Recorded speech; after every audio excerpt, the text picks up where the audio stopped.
Hello and thanks for tuning in. You're going to get some good information here because this video is going to tell you whether or not you're allowed to mail marijuana to someone else. So now that weed is legal in some states and decriminalized in others, more people are going to smoke. And because of that, they're going to want to share that smoke. That becomes a problem. And the reason for that is this. You have to look at it this way. Marijuana is still illegal on the federal level. It's only been made legal in some states like Virginia, and it's been decriminalized in other states, but it's still illegal on the federal level. And when you use the post office to mail something, that is a federal offense. Now, this is where it becomes a problem because the post office, it's ran by the feds, and they have a specific team of people out there looking to intercept these type of packages. They have canines working in their units to track this stuff down.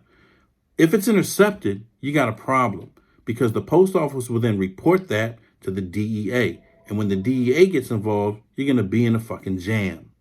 So then the question that everybody wants to know is, if I get busted for mailing marijuana, what are the penalties? And I'm going to go over those with you all. And I'm going to use my notes here because I want to be very specific. It's important. If you get busted for mailing marijuana, this is what you're facing from the feds. A trafficking charge, misuse of the mail, mailing injurious articles, conspiracy. There's many more, but all of those are not good. Okay, so you get charged with one of those and you're found guilty. What is your sentencing going to be about? How much marijuana did you mail? Okay, the amount of marijuana mailed by other people if you're charged in a conspiracy. You don't want that. Your criminal history, of course, it can increase or decrease your sentencing guidelines. So hopefully you don't have a criminal history.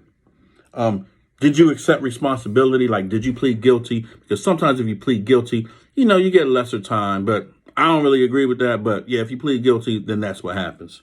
And finally, if you cooperate, like, are you going to become a snitch to save your ass? That's the question. All right, because they want you to do that. All right, because they want to bring down all of these conspiracy rings. And even if you do it once, they might think you're part of a conspiracy. So do you want to snitch? So those are some of the factors that a sentencing judge will look at when sentencing you if you are found guilty or if you plead guilty. If you are found guilty, let's talk penalty. All right. Now, these are serious. All right.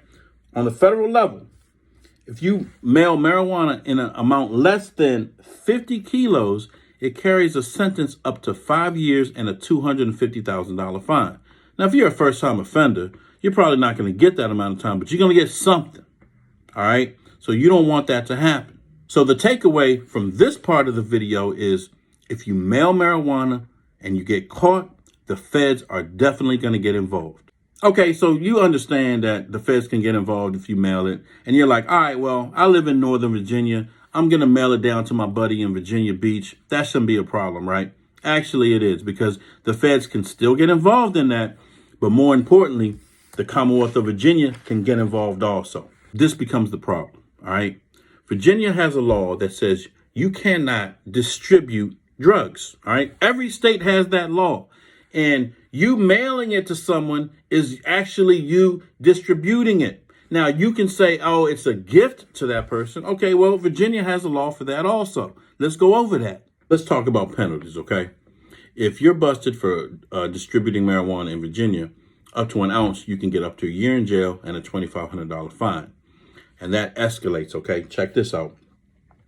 If you're busted for 1 ounce, between 1 ounce and 5 pounds of distribution of marijuana, you're looking at a class 5 felony.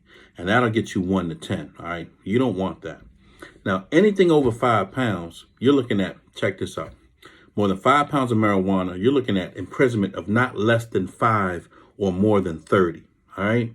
So there's some serious charges when it comes to marijuana. However, what if it's a gift? What if you weren't necessarily distributing? Let's talk about that. The law in Virginia states that if you want to give a gift of marijuana to someone, it's still a penalty, and it could only be an amount that would be used for personal use. So we're talking about 1 ounce. That's still a class 1 misdemeanor, all right? So even if you label it as a gift, then you can still face criminal charges. Now, listen, you can't say, hey, I'm giving my friend 5 pounds of marijuana as a gift. It ain't going to work. They're going to charge you with distribution, all right? So the bottom line is this, man. you cannot mail marijuana. All right, you're going to get charged by the feds if you get busted. And depending on what state you're in, you can also get charged there. It ain't double jeopardy. You got federal, you got state.